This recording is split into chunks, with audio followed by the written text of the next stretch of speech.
Ladies and gentlemen, this is the YouTube channel vlog show of inspiration and realness. Also, this is the YouTube channel vlog show of positivity, personality, and fun.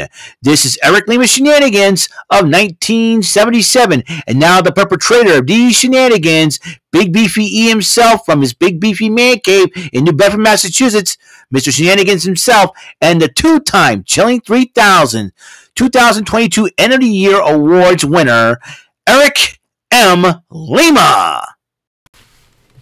Thank you very much, Mr. Announcer Sir. Well, hello there, everyone. Welcome to yet another episode of Eric Lima Shenanigans of 1977, episode number 963. We're going to talk about what just happened on AEW Rampage about 15 minutes ago. It's been over since 15 minutes, and an awful smell. I'm going to have to spray this thing. I think there's a skunk nearby. Thank God our dog's in.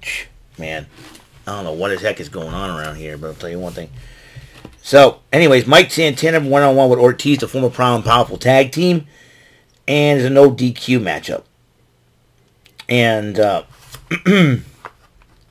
and these two former teammates beat the crap out of each other in a street fight. And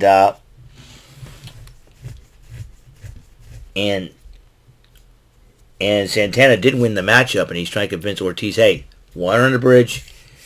Come on, let's do it. And Ortiz says no, and he walks. And as Santana goes, fine, he's out of here. And then as he's about to, go after Mike Santana, Sanjay Dutt stops him and says, hey, let's talk about this and everything else. And does he want him to align himself with does he want him to align him with Team Jarrett? We'll find out for sure if that's the case or not. MJF addresses Kenny Omega as he's trying to reach the record for the longest reign of the AEW World Title. And Kenny Omega is facing him tomorrow. And if Kenny Omega wins, he retains the title and saves his record. If not, MJF could go on a long reign of the record. Jay White talks to Kenny Omega while Don Callis is talking to MJF. What is going on here? I mean, sheepish.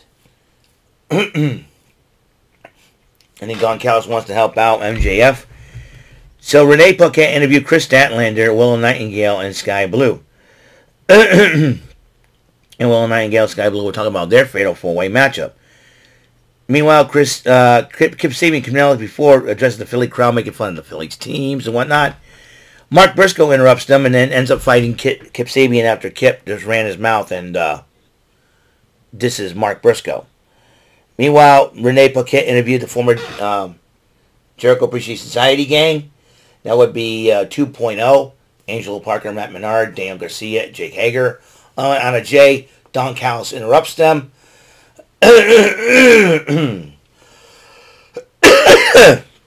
Excuse me. And basically tries to tell him, let go of Jericho and all that. And Ruby Soho talks to Angelo Parker, and Angelo Parker's trying to hit on Ruby Soho, who's not in a good mood. Then the Fatal 4-Way, the winner of the shot will face Hikaru Shida tomorrow night for Collision for the title with Willow Nightingale, Anna Jay, Abaddon, who we haven't seen in a while, and Sky Blue. Timeless Tony Storm came out with her butler, Luther. Luther was holding signs, and Tony Storm was yelling out and calling out everything like a director. Abaddon won the match despite all that went on. And then, Tony Storm, very good job. I like Tony Storm's gimmick. It's so funny. And he claimed dresses being trios champions as 8 days will be a celebration. Good Lord. We all know what that number is. And he said 61 days, and he said 8 more days will be a celebration of sorts. And then he says he's got an envelope for MJF. Goodness, Max. Just leave the guy alone. And then they have a special press conference between Orange Cassidy and Claudio Castagnoli, which the international title will be on the line this Wednesday between the two gentlemen. And then the main event, Kyle Fletcher went one-on-one with Konosuke Takeshita. Looks like this is the main event part of Rampage, and these two young men have a humongous opportunity. The matchup was going on, and then Takeshita ended up winning the matchup.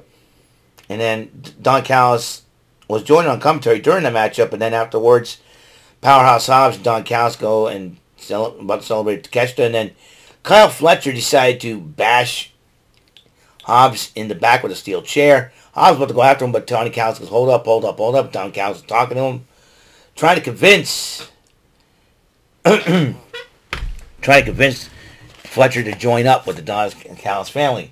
And they end up walking out together. How does Mark Davis feel about it? Well, we don't know for sure.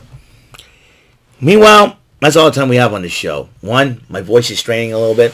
2, looks like we got a skunk attacking our house for some weird reason. Very disgusting. Anyways.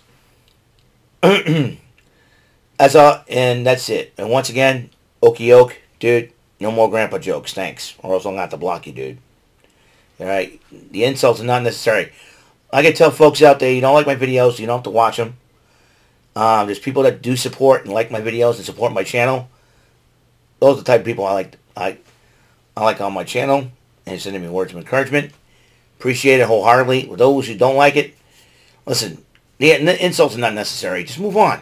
Basically, just move on. You know, let it go, move on. That's all I ask. All right? So, that's it. That's all the time we have on the show. Episode 963 is complete.